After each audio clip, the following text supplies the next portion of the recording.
So what I've done thus far is I have created a surface container.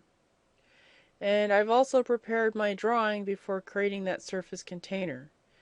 So now I'm ready to define my surface so that my container will have a surface in it. So if I go to definition, I can see that there are several ways that I can define my surface. I can define my surface from boundaries, break lines, contours, DEM files, drawings, edits, point files, point groups, point survey, and figure survey information. So I'm just going to kind of go through and explain a little bit what each of these are. So boundaries are 2D or 3D polylines and can be feature lines. Only XY information is used. So basically non-3D information is used here. There are two types of boundaries. There are outer boundaries, which is used to eliminate stray triangulation. And then there is hide boundaries. And this is used to indicate areas that could not be surveyed, such as building pad. Boundaries should not be confused with borders, and later we're going to see that. Boundaries are added to a surface where a border is the limit of a surface. So you can have a surface that doesn't have a boundary, but all surfaces have borders. Alright, so the next one is break lines.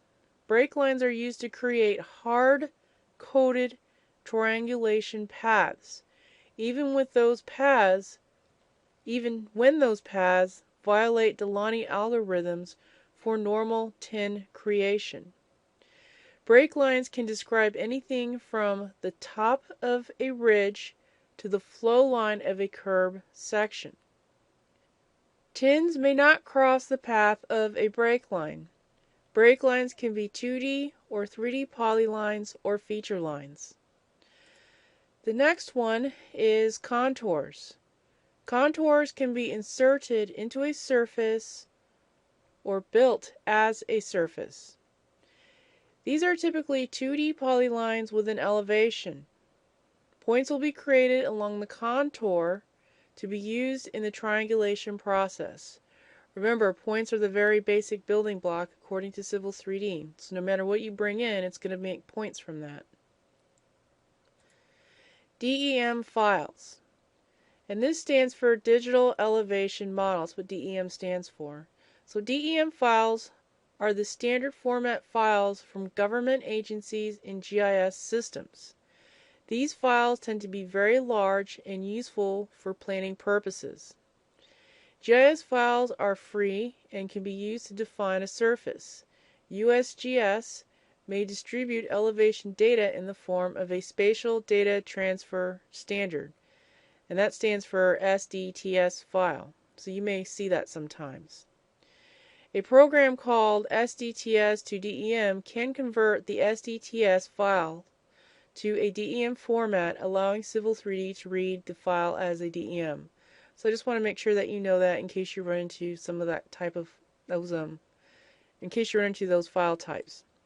The next one is drawing objects.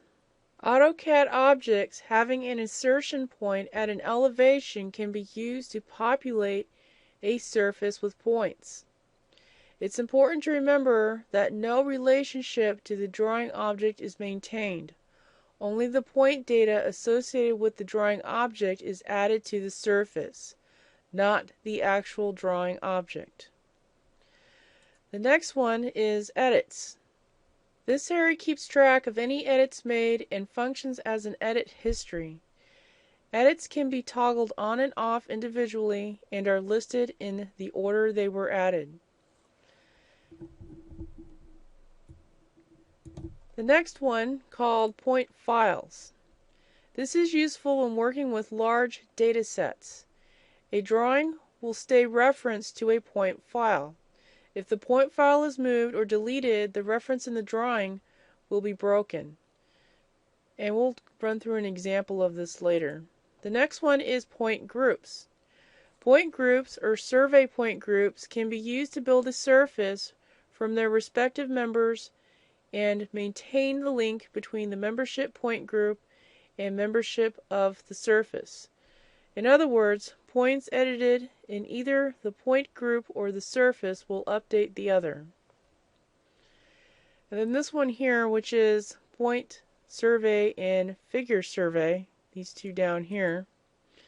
This area is used for survey data, and this will be covered in another section.